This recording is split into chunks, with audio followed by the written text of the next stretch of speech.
বিসমিল্লাহির রহমানির রহিম। আসসালামু আলাইকুম। আপনারা সবাই কেমন আছেন বন্ধুরা? ভালো আছেন তো? আশা করি ভালো আছেন। আপনাদের দুয়ার বরকতে আল্লাহর রহমতে আমিও বেশ ভালো আছি। দৃষ্টিশক্তিহীনতার একটি তদবির দিচ্ছি, সহজ একটি আমল দিচ্ছি। আমলটি অত্যন্ত মশহুর একটি আমল, অনেকেই জানেন, আবার অনেকেই হয়তো জানেন না।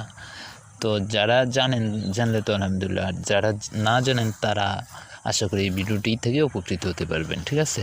আল্লাহ তাআলার একটি ইসমে আজম আছে, ইয়া নূর। ঠিক আছে? ইয়া নূর, তো হে আলোকময়, হে জ্যোতিময়। তো এই নামটি দিয়ে আপনি আপনার দৃষ্টিশক্তি বাড়াতে পারবেন। কীভাবে?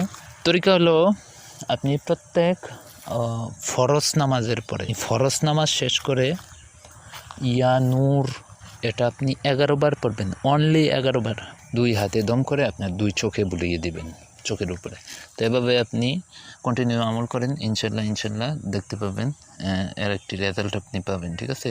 চোখে কাছে দূরে কম দেখায় ধরনের সমস্যা থেকে আপনি রেহাই পাবেন, আপনার চোখের জ্যোতি বেড়ে যাবে।